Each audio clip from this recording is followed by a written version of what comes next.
Whether you're dreaming of a retirement with sand between your toes and a cold one in your hand, hitting the road to chase the winds of adventure, or spending time with your grandchildren, this show is intended to help you get there. Welcome to Coasting in Retirement with your host, Josh Knoll. You've worked too hard throughout your career to spend your retirement worrying. So sit back, kick up your feet, because we've got lots of financial tips and tricks to share to help you get exactly where you want to be. Here's Josh.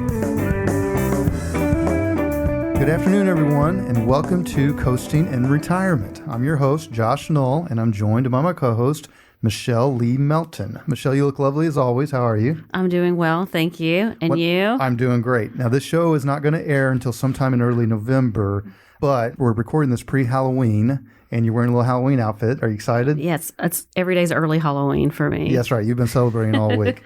Well, some of you listening may recognize me from the various podcasts, radio shows, and marketing videos that I've done. And if you do, great. Thank you for continuing to follow our efforts. Most of you, though, will have no idea who I am, and that's okay, right? We're going to get to know each other a lot better on this journey of knowledge and education. And there's no better way to start that journey than diving into our topic of the day. This week, we're going to discuss a variety of investment topics, but they're all going to be related, at least somewhat related, to an issue on the top of mind with about every investor or consumer on earth right now. That is going to be inflation.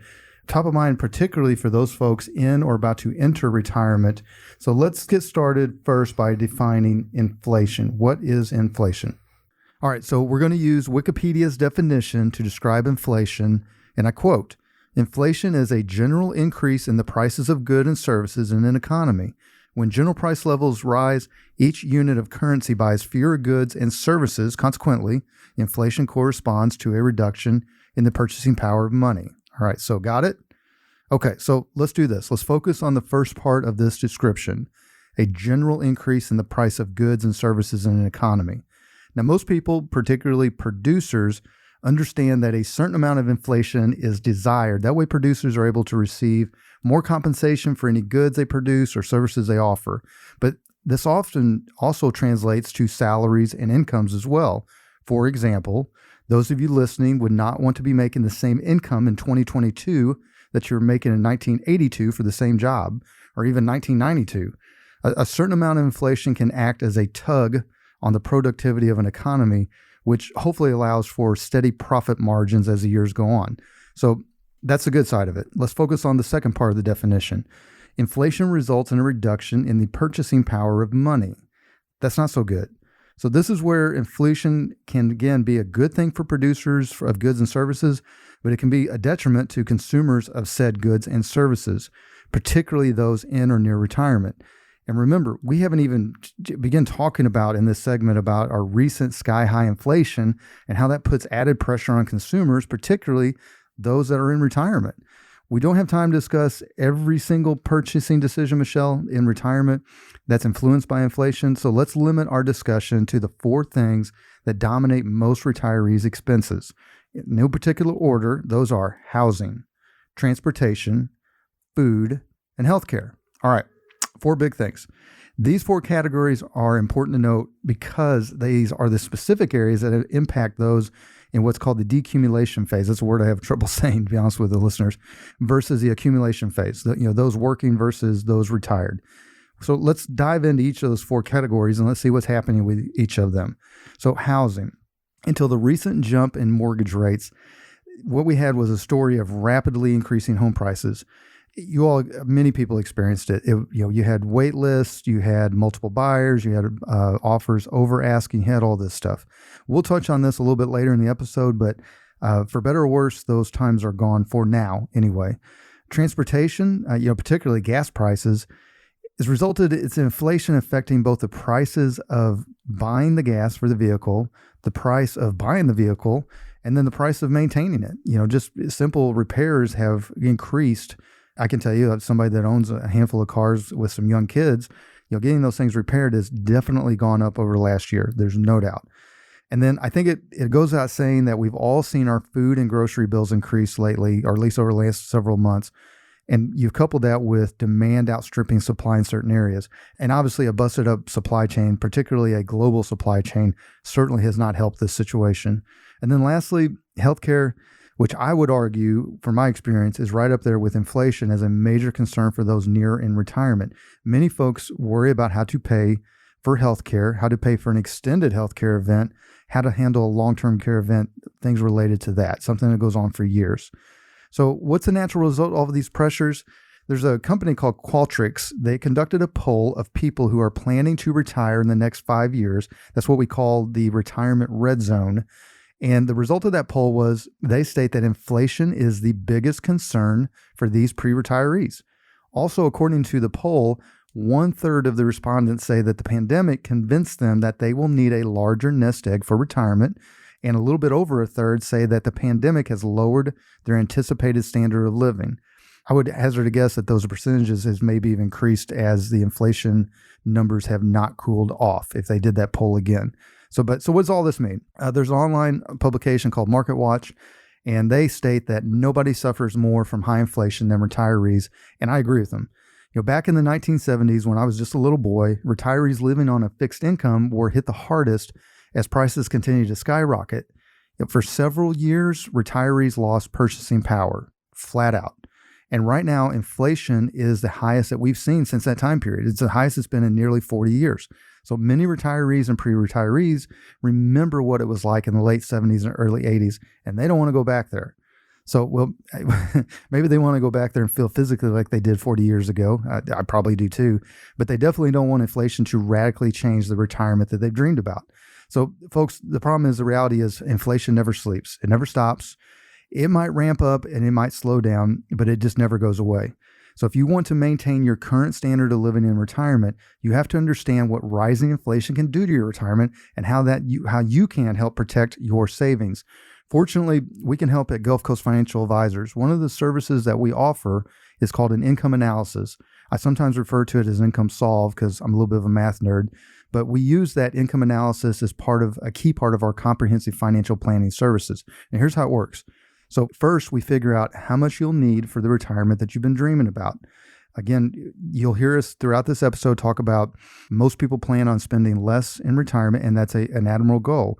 The reality of it is it really changes. Typically, if you live a certain lifestyle, you maintain that lifestyle unless something forces you to change that lifestyle. Next, we uncover what are the main risks posing a threat to your retirement, such as inflation, stock market volatility, potential tax increases, healthcare costs, etc. Next, we discuss options for generating income in retirement and putting your investment portfolio to work doing specific jobs, such as battling inflation. And then finally, we're going to discuss how to keep your current standard of living in retirement, even as costs keep rising. It's not exact science, it's not exact formula. No one can predict the future, but it's things that we do through our comprehensive financial plan, particularly in this example, things that we do through our income analysis. So for listeners of the show that want to reach out to us to have this conversation, we'll provide this income analysis at no cost and no obligation. You can give us a call at 251-333-5151. That's 251-333-5151. You can set up an appointment there, or you can find our other contact info on our website. That's gulfcoastfa.com. gulfcoastfa as in financialadvisor.com. All right, so folks, here's the thing. This isn't my first rodeo, so I will say this to our listeners. You might have a good handle on your budget today. You might have done an excellent job, and I'm not here to tell you that you haven't. But the cost of everything typically doubles about every 20 years. I mean, people forget that. That means in 20 years, you'll be spending twice as much to have the same lifestyle that you currently have. Let me say that again. That means in 20 years, you'll be spending twice as much to have the same lifestyle you currently have, on average. Now, as your savings are used over the course of your retirement, your cost of living will keep going up. But putting a plan in place is the first step to making sure your savings will potentially last no matter what happens with inflation, taxes, health, long-term care, market volatility, all the things we listed. So again, if you want to start this conversation, reach out to us at 251-333-5151. And hopefully, if nothing else, you might gain some peace of mind by having this open and honest conversation.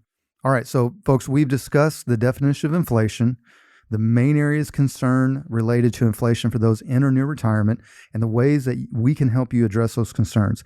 Let's pivot to another potential challenge to living the retirement lifestyle you've always dreamed about: longevity risk. Anyone that knows me well knows that I like to joke that I'm going to live for a long, long time. Most of us, to be fair though, most of us will underestimate our lifespan by 5 years or more. Usually when I'm making that joke, I'm teasing, but it is somewhat in jest. But I do come from a long line of long living men, so Lord willing, I've got at least a decent shot of having many years in retirement. However, many folks take the opposite approach.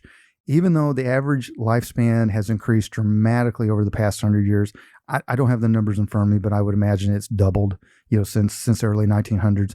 We still underestimate how long we'll spend in retirement. In fact, 2 out of 3 men and nearly half of women underestimate how long that they'll live past the age of 65. Now, that might not seem like a huge deal if you can't get the trivia question right on life expectancy, but this can mean a big problem when you start to factor in the dollars and the effect of inflation on longevity. Longevity risk for retirees is most felt when folks outlive their money. Running out of money is without a doubt the number one fear for baby boomers and most pre-retirees and retirees, and it's for good reason. Projections show that among pre-retirees right now, how everything is currently situated, nearly 40% of households will run short of money in retirement. So think about that. If you end up living a long time in retirement, say 20, 30, or maybe even 40 years plus, for some of you, what is likely to happen with inflation over that time? Well, again, setting aside the hyperinflation we've had over the last handful of months, setting aside the time period we had in the late 70s and early 80s, inflation never sleeps. It's going to keep coming. It's going to be a problem or a challenge that you will have to account to with your financial plan. So hopefully, and probably, to be fair, it probably won't keep increasing at its current rate, but it will increase and will have to be accounted for in your financial plan and your income analysis. So some of the key questions we work to answer as part of that process is, how can we create an inflation-adjusted spending plan for retirement? Okay? How can we create an inflation-adjusted spending plan for retirement? How much a client needs to save to have the same lifestyle in retirement? Again, I'm going to go back to this. I've been doing this long enough. I've been on earth long enough to tell you that most people plan on spending less money in retirement, and maybe that is by at least a fraction or a certain percentage. But typically, if you live a lifestyle now, that's a lifestyle and you've lived it for years, you're going to continue living that lifestyle. And then what actions can we take to address the possibility of inflation impacting our clients' income later in retirement? These are all important things that go along with the process. And certainly the most common fear, I think, for most people that I work with related to all this, because it all comes down to they want to know if they've saved enough for retirement. Have they saved enough? Do I have enough money? I will tell you this, listeners, everyone gets caught up on how much they've saved, and that's important. You need to have a bucket of money. You need to put it away. You need to be the squirrel putting the nuts away in the tree for winter. But what you really need to think about is how much you'll need to spend in retirement. How much income will that bucket of assets produce? What could it take for you to live your ideal lifestyle for the next 20, 30, 40 plus years or longer? Even if you think you already have an income strategy, I still invite you to call us at 251-333-5151 so we can at least have a conversation and see if we could help you. Remember, our process is not overly complex. I'm going to detail it again real quick. First, we figure out how much you'll need for the retirement you've dreamed about, not the retirement that you just settled for. Next, we uncover what are the main risks posing a threat to your retirement. Inflation, stock market volatility, taxes, healthcare, on and on, right? It's like all these barbarians at the gate that you need to have a plan that puts a good fortress up. Then we discuss options for generating income in retirement and putting your investment portfolio to work doing specific jobs. Your money is going to have specific jobs in your plan. In particular, for this discussion, battling inflation for one part of your portfolio. And then finally, we discuss how to keep your current standard of living in retirement, even as costs keep rising. So the strategies we use are designed in part to help you with inflation and longevity risks, but we aren't doing this to make you rich. I know a lot of financial advisors, sometimes that can come across that way. That's just not how we do our business. What we want to do is help you make sure that you don't end up outliving your retirement savings. So again, that number to call is 251-333-5151, or you can find us at gulfcoastfa.com. That's GULF, like the Gulf of Mexico, Coast, like the name and the title of the show, and then FA is in financialadvisor.com. All right, so coming up next, There's always a lot going on in the world, particularly the world of finance.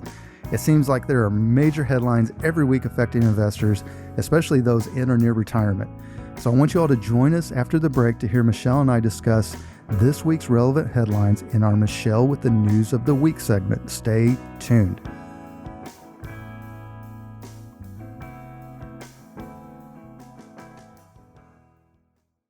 Retirement is full of decisions you need to make before you actually retire. When should you take Social Security? How are you going to pay for medical expenses and long-term care? Are you comfortable with the amount of risk you're taking with your savings? Join Gulf Coast Financial Advisors as they lead a discussion about these factors and more. All while the Gulf Coast team treats you to a complimentary dinner at the Balcony in Fairhope. You pick the date, Tuesday, December 6th or Wednesday, December 7th at 6:30. Reservations are required, so call 251-333-5151 to reserve your seat today. That's 251-333-5151. Seating is limited, so call now. Gulf Coast Financial Advisors, 251-333-5151. Advisory services offered through Prime Capital Investment Advisors, LLC, a federally registered investment advisor. PCIA 6201 College Boulevard, Suite 150, Overland Park, Kansas 66211. PCIA doing business as Prime Capital Wealth Management and Qualified Plan Advisors. PCIA and Gulf Coast Financial Advisors are not affiliated. Welcome back. As we discussed before the break, it seems like there are major headlines every week affecting investors, especially those in or near retirement. So Michelle and I are going to help you all understand and decipher the deeper meaning of some of these headlines, particularly the ones that relate to our show topic and have an impact on those in or near retirement. So without further ado, here is Michelle with the news of the week.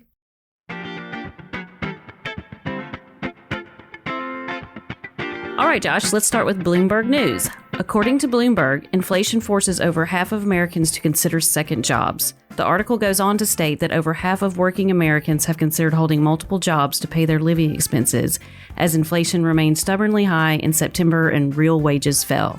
Well, okay, so first off, sadly, this is not surprising, right? Now, there's nothing wrong with the side hustle. Michelle, you and I are very familiar with side hustle. Indeed. We've both done all kinds of different jobs in our past to keep our main career going, moving forward. But here's why this tidbit matters to our audience. If you're in or near retirement, the last thing that you probably want to be doing is either having to go back to work or feel forced like you've got to take a part-time job, which is what now people often refer to as a side hustle. The way you want to avoid this, or at least try to avoid this, is have a financial plan. You're going to try to accumulate assets and then live within your means in retirement. But, if you do all these things, what happens when inflation changes the rules of the game, which is what we're dealing with right now? The reason this article came out, Michelle, is because inflation is at the highest levels we've seen since the late 70s, early 80s, when you and I were just babies, right? So what you have with your financial plan is you have to have an income solved. You have to have money that is sitting there with different purposes. And really what you got to remember is the most important thing is not the pile of money that you have when you stop and begin to retire, but what amount of income those assets can produce and what are the different purposes of the different parts of your investment portfolio. Particularly, do you have things that are specifically designed to help you combat and overcome inflation? But let's get back to the article, Michelle. How would you feel about having to get a job in retirement or get a side hustle? I don't like it. Right. I want to retire earlier with more money. Well, and that's why it's so important to have income, inflation, calculation strategies in your financial plan. All right, what's next? Okay, Forbes had a recent article titled, quote, How Inflation Affects Your Retirement Plans. All right, one thing that mentioned in the article stuck out to me. It read, expenses may rise at a faster rate than fixed income. This creates the need to either reduce spending or withdraw more money from investments during a bear market. Can you explain that more? Well, okay, so Michelle, this is an important topic and it's really especially important to retirees. So let's first talk about what they mean when they say fixed income in this article. The most obvious examples of fixed income are going to be Social Security and pensions, but you also can throw into that mix annuities and investment portfolios that are comprised of government and corporate bonds, maybe some CDs, or maybe even some money market funds. Either way, most of these types of fixed incomes are meant to provide steady Eddie income flows without a huge amount of stock market exposure, particularly in retirement.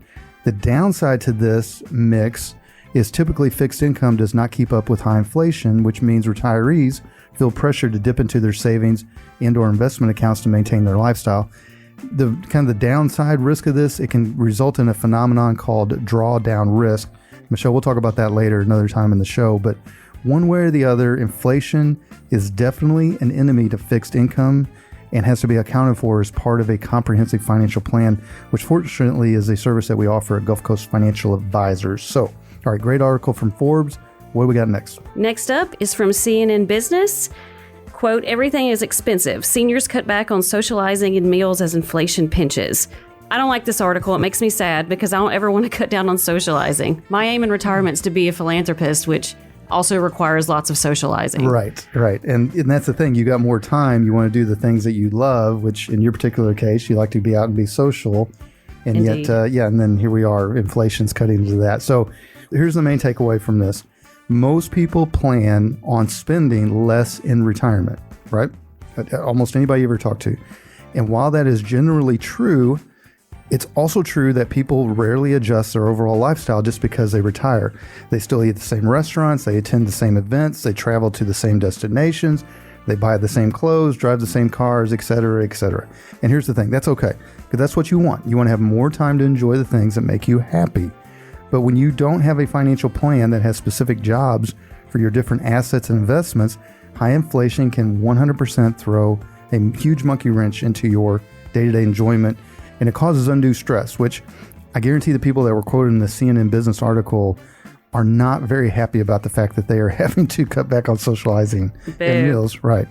So while there's no such thing as a perfect financial plan, definitely having a comprehensive plan in place will typically increase your chances of not having to make unwanted sacrifices in retirement. So, all right, great job, CNN Business. What we got next? Okay, are you familiar with a guy named Charles Schwab? Yes, of course, they are. Charles Schwab is one of our trusted custodians that we use. So, yes. Okay, well, an article recently on their website asks, how should retirees respond to inflation? This article goes on to break down how the stocks, bonds, and cash compare against inflation over the long run, with stocks performing the best when compared to inflation. All right, well, okay, so this article, I read this. This makes a couple of really important points. Not that you want to have all of your investments in stocks or mutual funds or exchange-traded funds, referred to as ETFs, when you retire. But as we discussed earlier, you need to be comfortable with the different sections of your investment portfolio having different jobs. And the job of the equities portion, which would be, again, the stocks, the mutual funds, the ETFs, the job of the equities portion of your asset allocation is to hopefully have enough capital gains and appreciation to outrun inflation, or at least stay ahead of it. So when we couple this strategy with other strategies that are intended to preserve capital or produce income or whatever's needed to accomplish financial goals of your retirement plan, then hopefully what you have is, this is how the retirees respond to inflation. They have a plan, they have their assets and their investments placed in certain key strategies so that they hopefully part of their portfolio is out there fighting the inflation battle. So, yep, great job on Charles Schwab. That's a great one to point out, Michelle, because I'm sure people read CNN Business, Forbes a lot. Maybe not everybody goes to Charles Schwab's site, but it definitely has some great articles. All right, very good. What we got next? Okay, this one comes straight from the Social Security website, ssa.gov. And it's, quote, Social Security benefits increase in 2023. There we go. All right. Per the article, approximately 70 million Americans will see an 8.7% increase in their Social Security benefits and supplemental security income, otherwise known as SSI, payments in 2023. On average, Social Security benefits will increase by more than $140 per month starting in January. All right. Well, this is something near and dear to you. You've actually asked about Social Security. I actually read this article today. Yes. Very good. So it's here's the thing. All right. So first, this is a no-brainer for the Social Security Administration. Yeah, the federal benefit rates increase when the cost of living rises, and that's measured by the Department of Labor, referred to as the DOL's Consumer Price Index, CPI. The CPI rises when inflation increases, which leads to higher cost of living. Boo, that's not good. But this change means prices for goods, services on average are higher. 8.2% since September of last year. Exactly. Yeah, it has been pretty. But this is one of the rare instances where you can squint at this headline and say that inflation actually kind of helped retirees on Social Security, as long as the Fed is able to get inflation tamed down over the next handful of months. Because typically when they increase the Social Security payout, they don't retroactively reduce it if inflation goes down. It's one of those things where once you get that's it, good. I like that. right? Yep. So hopefully they get inflation. It's not retroactive. And it's not retroactive. That's a great find. That's really good. All right. Do you have one more? Yes. So I'm willing to make a bet that one of your favorite sites is Investment News. True or false? It sounds like you call me a nerd, but that's true. Okay. Well, Investment News recently discussed what inflation could mean for annuities. I know many of our listeners either have an annuity product or are possibly researching the purchase of one. So how's inflation affected annuities? Okay. All right. So this is a big thing. This has got some meat on it. So let's first talk about the different types of annuities. Now, I'm not going to go very deep on this because you can get in all kinds of landmines if you try to describe every single aspect of an annuity in a 2-minute commentary. But let's talk about them in broad terms. Michelle, you have deferred income annuities. You have what's referred to as SPIAs, which are single premium immediate income annuities. You have fixed index annuities, and you have MYGA, multi-year guaranteed annuities, which kind of functions like CDs. And then you also have another class of annuities called variable annuities. We're not going to go into that. That is a FINRA product that I don't do commissionable securities or commissionable products. So we're just going to set VAs to the side. That's not part of this show. We are fee-based. But so let's get back to the different kinds of annuities. So first, let's talk about deferred income annuities and how it relates to inflation and Investment News report. Deferred income annuities typically are set ahead of time. Think of them kind of similar to a pension. I have a pension. Right. And more likely than not, there's an insurance company that's behind that pension will offer you an income annuity whenever you get close to retirement. Ooh la la. Typically, those are a set dollar amount benefit per month, and that is what it's going to be more often than not for your life. Now, again, we're not going down too many rabbit holes here. You can have single life, you can have joint life, you can have all different ways of getting a payout, which determines the payout amount. But once you determine that payout amount, it doesn't change, which is why those are the ones that you have to be really careful with the impact of inflation, because your purchasing power, if you're getting $2,000 a month now and you're getting $2,000 a month 10 years from now, but inflation has increased, especially like it's done recently, then you have less buying power. Okay. All right. Second is very similar to that. That's a single premium immediate income annuity. The difference between a single premium immediate and a deferred, again, in broad terms, single premium immediate means that typically it starts 30 days or 60 days, or it starts fairly quickly after you place the premium. Deferred income annuities are usually a little bit further down the road. Again, general terms. Usually when you buy a deferred income annuity and you push out the income start date, you get a little higher payout because the insurance company has a little more time for the thing to cook. All right, got it? MYGAs, multi-year CD, they function like CDs. MYGA is the most inflation sensitive product because inflation typically will result in the Fed raising interest rates. MYGAs are interest rate sensitive, just like a bank CD would be, or similar to a bank CD. When interest rates go up, they tend to offer a more attractive rate to the consumer so that they are competitive in the marketplace. So in general, with rising inflation, you get rising interest rates. With rising interest rates, you get higher interest rates offered on the multi-year guarantee annuity. Normally, you see those things 2 years, 3 years, 5 years, 7 years. They have a certain number of years where they're going to lock up your money in exchange for a guaranteed interest rate. At the end of the longer the lockup period, typically the higher the guaranteed interest rate. Okay. So that's how, with Investment News, is saying inflation could mean for your annuities. That's a broad brush that they're stroking, they're painting with there. We try to drill it down a little bit. It's for folks to understand there are different style of annuities. The last annuity that we'll touch on briefly would be a fixed index. Fixed index annuities are probably the most equipped to deal with rising inflation. Here's why. They tend to be somewhat of a capital preservation play, but they do allow the participants to at least track some type of index. They're not going to fully participate in the increase of an index. That's a trade-off for having the capital preservation feature. But what they allow you to do is, at least for some of your money that you're trying to keep in somewhat of a capital preservation status, they do allow you to at least participate some with the stock market and consequently try to keep up with inflation. So, all right. Well, Michelle, great job with the headlines. These are all important pieces of information that impacts those in or near retirement. And for you, our listeners that are impacted by this news, or at least interested in some of the things we talk about, we invite you to take action. You can start a conversation about your financial plan. You can reach us at 251-333-5151, or you can find us at gulfcoastfa.com. That's GULFCOAST, FA as in financial advisor.com.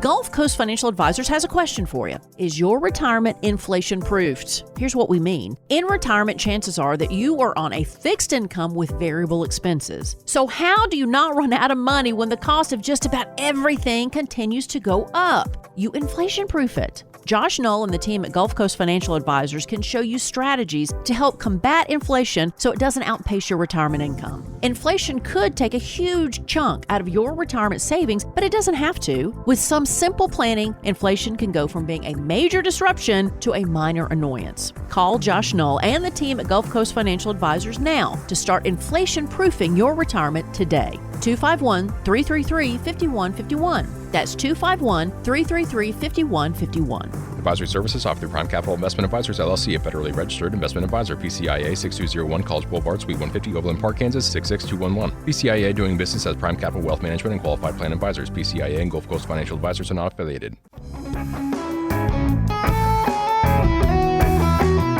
All right, welcome back. So the point of coasting in retirement is to offer guidance to those in or near retirement, which means that I often have to give my professional opinion, not only on the radio show, but in my practice, Gulf Coast Financial Advisors. And I'm going to tell you, I'm proud of the thought and the care and the due diligence that I feel I put into giving my professional opinion, but I'm also human, which means I don't always stick the landing perfectly. So each week I get to poke a little fun at myself by admitting to any thoughts or opinions I put out there that maybe weren't 100% on point. But I also, this segment, to be fair, Michelle, so I also get to point out some of my thoughts and opinions I think are pretty accurate. We call this segment Where Josh Nailed It and Where Josh Was a Little Off. So, Michelle, I'd ask you to be just a little gentle. So where do you want to start? Okay, well, this should be easy. We'll start with the topic of the day. Inflation. Okay. Will it continue or will it taper off? All Josh, did you nail it or were you a little off? So here's the fun thing.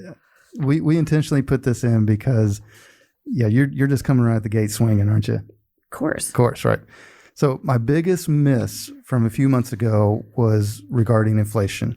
On one of my Every Dollar Counts podcast episodes this past summer, I laid out how inflation is a measure of the rate of change in prices, not necessarily a measure of the actual rates, and how that simple mathematical fact almost enforces the inflation rate to ease. Now, to be fair, a couple things here. One, I made my prediction before the Russian invasion of Ukraine had caused the level of global disruption that it had. Plus, I could not have foreseen the shock price on gases. And quite honestly, I don't think any of us were thinking about the continued disruption in the global supply chain and, things not being on the shelf and the market and things like that. Demand and labor market participation rates have not eased. All these things add pressure to inflation. We've all seen the empty spots on shelves, favorite grocery stores with things we need to buy. Its demand is outstripping supply in a damaged supply chain, which I can tell you, having an economics degree from the Harvard of the Midwest, that is going to absolutely lead to higher prices. So when demand outstrips supply, prices rise. And when prices continue to rise, you have inflation. This matters to pre-retirees and retirees because they have to address not only their income stream, but they have to address their part of their portfolio that is designed to combat inflation. So in this particular one, Michelle, I was a little off. All right, next up, the housing demand. Nailed it or a little off? All right, so now I get to brag. All right, Yay! So, yeah, nailed it. Unfortunately, this is kind of a sad thing for a lot of people. So I was interviewed a handful of months ago, I believe by AL.com. That's correct. Yep, and where I thought housing prices were going. And I was way more realistic / glass half empty, in my opinion, about housing than I was about inflation. The reality is that people tend to buy the house payment they can afford, even often backtracking into the total house price from that number. And when mortgage rates are what many would consider kind of artificially low, because it's arguably that the Fed fund rates was held artificially low, when you combine that with a lack of housing supply, what you have was a little mini bubble of offers over asking and multiple offers on houses and all this stuff. And folks, it wasn't going to last, even without the rising interest rates. So now in growing markets like our part of the Gulf Coast, we will recover over time, probably relatively quickly, but there's still going to be a lot of people counting on a rising home value to either pay some bills or flip it for a profit. And those folks that were counting on an ever-increasing home appreciation, particularly one that outstrips inflation over a short period of time, it's going to be tough. They're going to be left sitting probably without a chair in the musical chairs that real estate can sometimes be. And the bad thing is this has a domino effect on both housing demand and housing prices. Now, this particular subject matters to pre-retirees and retirees because what it means is now is probably not the best time to list your house or search for a new house. Sometimes you have to, but if you have that option, it's probably time to hang tight and let this downward pressure on house prices play out and see if there are deals to be had later on, and particularly see if you can get a better price for your house if you're looking to sell. So housing demand, Michelle, I feel like I nailed it. Nailed it. Unfortunately. Okay. What about the continuously rising stock market? All right. Well, here's another unfortunate one. So yeah, I feel like I nailed it to a certain degree as well. There are a handful of stock market indexes to mention, such as NASDAQ and S&P 500. But for the sake of brevity, let's just concentrate on the Dow Jones Industrial Average for this discussion. The most recent high was either, and I'm doing some of this from memory, Michelle, so forgive me, but it was either January 3rd or January 4th when the Dow closed, I want to say somewhere 36,800, somewhere in that range. And what had happened between late 2020 and probably mid 2021, the Dow had risen by well over 5,000 points. So what happened was you had this thing going all-time historical high. I mean, it had just broke 30,000 for the first time, I want to say sometime in November of 2020. And all that was great. The problem is since that rally, if you kind of put to the side what's happened with this October 2022 rally, the Dow had fallen 20% since that January high. So here's the thing. Just because I've personally gone through a handful of stock market corrections doesn't make me a soothsayer when it comes to when the market's going to go up, the market's going to go down. Otherwise, I'd be like those guys from the Big Short movie, and I would have shorted a bunch of financial positions back in January. I'm a fairly optimistic person by nature, but common sense and basic understanding of the stock market told any of us really paying attention that the market was overvalued during that time period. And I think it's fair to say that a big part of this was all the money that got dumped into the U.S. economy by our federal government. Some of the correction was a natural economic event of getting valuations back in line with reality, which is honestly what's going to happen a little bit with this rally. When you have good earnings reports, when you still have consumer demand, but your stock has just been beaten all to heck, you're going to see some rise, which is what you've seen a little bit of a rebound effect here in October. But I think a lot of the thing that happened with the majority of 2022 with the market is just a burn off of all the excess capital that we had sloshing around in our economy. For love of Pete, don't get me started on the meme stock, guys. We'll catch that in another episode. But anyway, the main takeaway from this is how you want to approach this is you want to invest for the long term in the stock market, even if you're in or near retirement. And what I mean by that is you just want to have your investment allocations for your capital preservation and your income production and what piece is allocated to fighting inflation. Make sure that your investments have a job. That way you feel like you are invested for the long run. Even if you're in retirement, you want to invest for the long run. And, I guess selfishly, we can help with that in our role as financial advisors. So, all right, very good. Great point. I'm sorry to say I nailed it. All right, what's next? Okay. Investors should shift to cash or bonds to avoid market volatility. Nailed it or a wee bit off? Well, you're just teeing me up here on things I've just been nailing left and right. So I think we actually touched on this on one of your News of the Week headlines. Here's the thing. It's going to sound a little counterintuitive, but think about it this way. If you divide and we're going to go to Nerdville here a little bit, folks, but just hang with me. Nerdville. Yeah. If you divide up your investments broadly into stocks, which most people carry in mutual funds or ETFs, and then you have bonds or debt instruments or fixed income or fixed interest rates, and then you have cash. What happens is when the market starts getting volatile and you start seeing your money go up and down, your account balances, particularly in your investment accounts, it's human nature. It feels like it is a loss. It feels like somebody's coming and taking money out of your pocket or taking it out and just burned it. And I get it because we're investors as well. But what you have to remember is that it's not a loss if you don't sell. Okay. And again, this comes back to what is the point of the different parts of your portfolio. If you are trying to weather the storm of the inflation and you are trying to weather the storm of a volatile stock market, particularly a down stock market, literally, unless you absolutely have to have the money, the worst thing you can do is sell at that particular moment because you're selling out of fear and you're selling out of emotion. You don't want to be the seller when there are buyers lurking around like that, okay? So you want to make sure that the money has a purpose. You want to have a financial plan in place so that you're not looking at the indexes every single day and flipping out and calling your advisor and telling them to sell. You want to make sure that you have the money allocated to the different parts of your portfolio. And there's nothing wrong with carrying bonds and cash. There's going to be some of that in any comprehensive financial plan.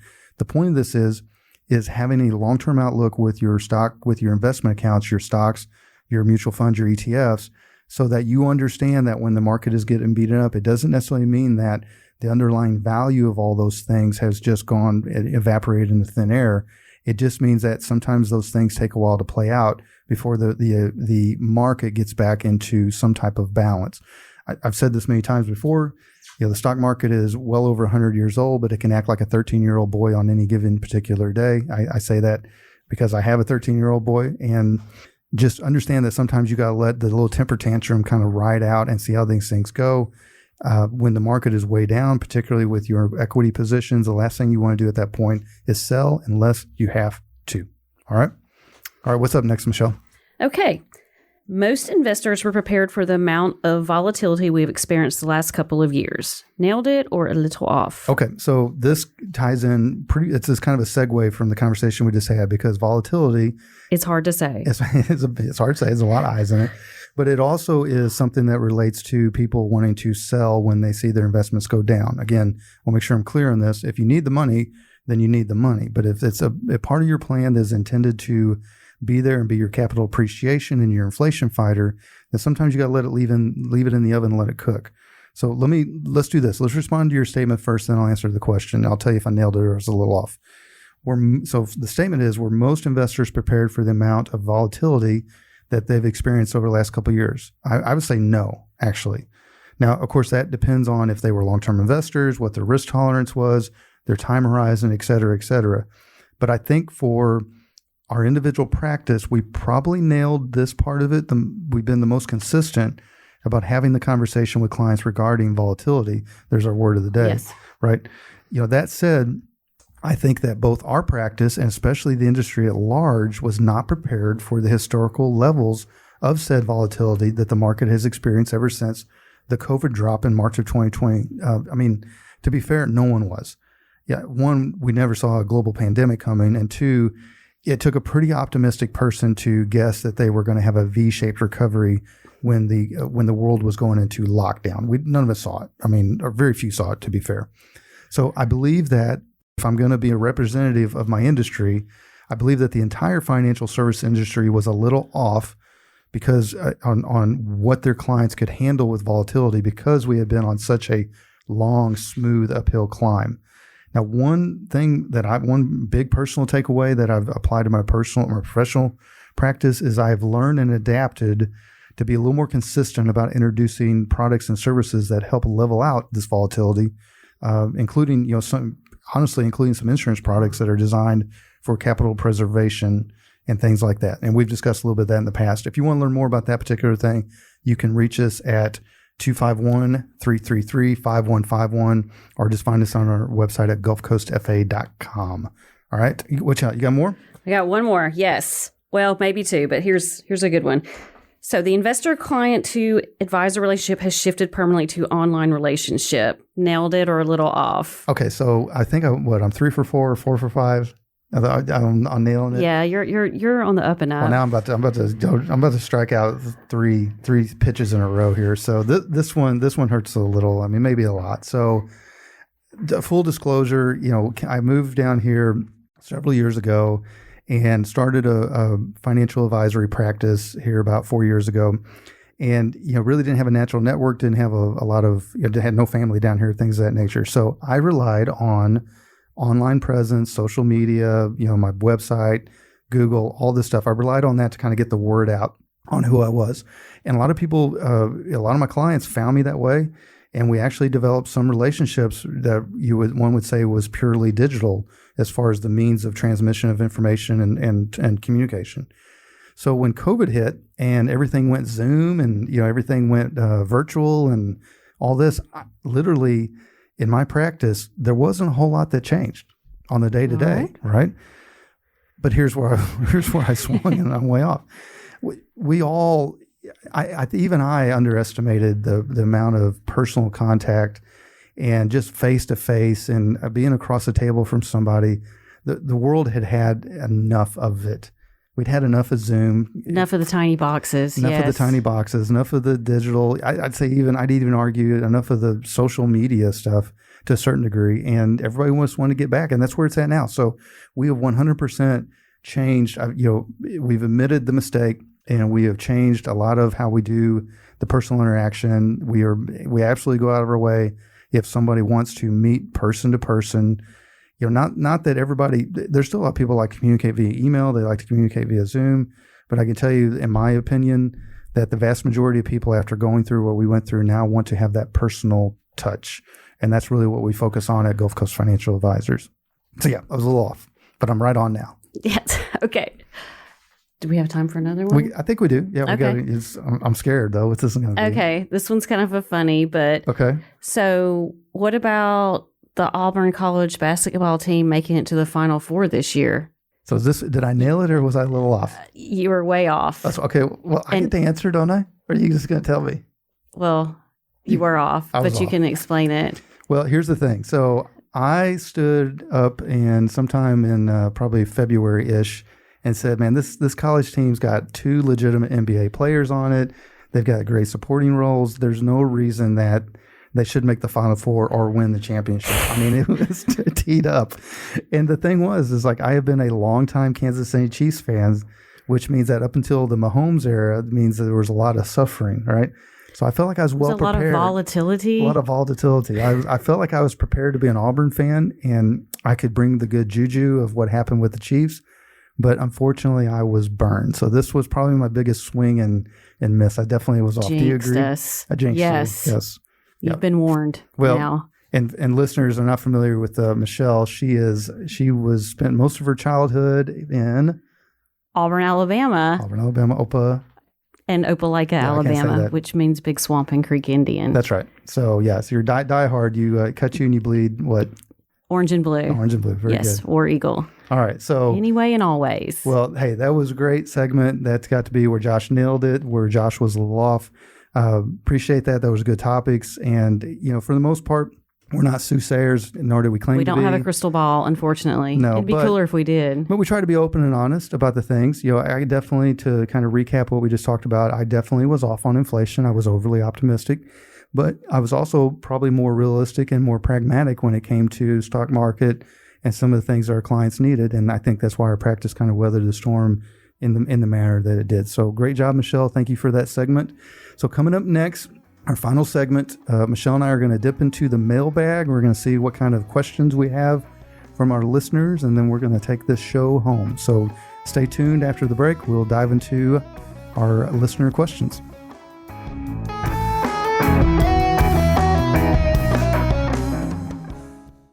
Retirement is full of decisions you need to make before you actually retire. When should you take Social Security? How are you going to pay for medical expenses and long-term care? Are you comfortable with the amount of risk you're taking with your savings? Join Gulf Coast Financial Advisors as they lead a discussion about these factors and more. All while the Gulf Coast team treats you to a complimentary dinner at the Balcony in Fairhope. You pick the date, Tuesday, December 6th or Wednesday, December 7th at 6:30. Reservations are required, so call 251-333-5151 to reserve your seat today. That's 251-333-5151. Seating is limited, so call now. Gulf Coast Financial Advisors, 251-333-5151. Advisory services offered through Prime Capital Investment Advisors, LLC, a federally registered investment advisor. PCIA 6201 College Boulevard, Suite 150, Overland Park, Kansas 66211. PCIA doing business as Prime Capital Wealth Management and Qualified Plan Advisors. PCIA and Gulf Coast Financial Advisors are not affiliated. All right, so welcome back, listeners. Great show today, Michelle. Thank you. It was a lot of fun. So we've probably got a little bit of time left, so why don't we check in the mailbag and see if there are any questions that need answered. Okay, Josh. There's actually one from Paige in Fairhope. All right. Hi, Paige. And Paige asks, how much money do I need in retirement? Oh, man, that's a I big also question. would like to know the answer to that question. Okay, so this comes from Paige and Michelle. In Fairhope, In yes. Fairhope. All right, very good. So first, that's a great question. Now, I don't want you all to get mad if I sound a little bit like a politician and tell you that answer depends. It's a gray area. It depends on what your lifestyle costs, right? How A much. lot. That's fair. Well, and that's all relative. It's 100%. Any financial advisor has been doing in the business, especially as long as I have, or has been doing this for a while, will tell you that it's all relative when they come in, what their monthly lifestyle costs, what they like to spend things on, whether it's eating out or travel or, multiple houses, Shoes. whatever, or shoes in your case, yes. So it all depends. But as we stated previously in this episode, also, people have to remember they tend to not dramatically reduce their lifestyle in retirement. So we have to take that into account when someone says, how much money do I need to retire? All right, so there, the foundation is laid. Now let's answer the question. So in the old days, you had what was called the 4% drawdown rate. And what that meant is if you had a bucket of assets, you wanted to draw down 4, say maybe 5% from that bucket every year to fund your lifestyle. That would hopefully give you enough to still have some capital gains appreciation where you're not having what we referred to earlier as a drawdown risk. So, for example, simple math. If you had $1 million in investable assets at 4%, that would be $40,000 per year. Okay. So, first question to you is, Michelle, how many couples do you know that could live on $40,000 per year? I don't know of Not any. very many. It would be very tough. It'd be very tight. So, what has happened over time is that 4%, even 5%, $50,000, and this kind of puts a nice little bow on our inflation conversation. If you take out the rapid inflation we've had over the last handful of months, even with that, the world just is hard to live a lifestyle that you want to with that type of drawdown. So what we really have to focus on in retirement when someone says, how much money do I need? It's not so much the bucket of money that they have, it's how much income can we produce from that bucket of money, all right? And so with that, it's a combination of strategies. You're going to be looking at part of your portfolio is going to be specifically designed to fight inflation. Part of it's going to be designed to produce income. Part of it's going to be designed for capital appreciation. And really what you're trying to do is you're trying to put together a mix through a comprehensive financial plan that gives somebody the amount of money they need to live a comfortable lifestyle. Because if they've lived a $100,000 a year lifestyle while they're working, they're going to live at or near that amount when they get into retirement. You have to account for that in the comprehensive financial plan. And that involves using planning software that helps you project out and just see, hey, how can we manage this? How can we find a good fine-tuned middle ground there where you are living the lifestyle you want to, you're preserving the capital that you want to, you're getting the income that you want, and hopefully, if needed, you've got something that fights inflation. So that is how we determine how much money do I need in retirement. We kind of back into it. There's no magic number, but it all starts with a conversation. So on that conversation note, if you folks want to reach out to us, you can reach us at 251-333-5151, or you can always find us at gulfcoastfa.com. That's GULFCOAST, FA is in financialadvisor.com.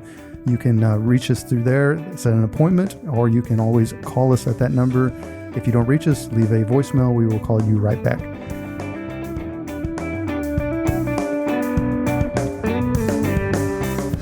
Advisory services offered through Prime Capital Investment Advisors, LLC, a federally registered investment advisor. Prime Capital Investment Advisors, LLC, 6201 College Boulevard, 7th floor, Overland Park, Kansas, 66211. Prime Capital Investment Advisors, LLC, doing business as Prime Capital Wealth Management and Qualified Plan Advisors, and Gulf Coast Financial Advisors are not affiliated. Gulf Coast Financial Advisors, Prime Capital Investment Advisors, Prime Capital Wealth Management, and Qualified Plan Advisors do not provide tax, legal, or accounting advice. This content has been prepared for informational purposes only and is not intended to provide and should not be relied on for tax, legal, or accounting advice. The information provided herein is not a complete analysis of every material fact regarding any strategy. It is intended only to provide insight into the opinions of the author. All information presented is for educational purposes only and is not an offer or solicitation for the sale or purchase of any securities.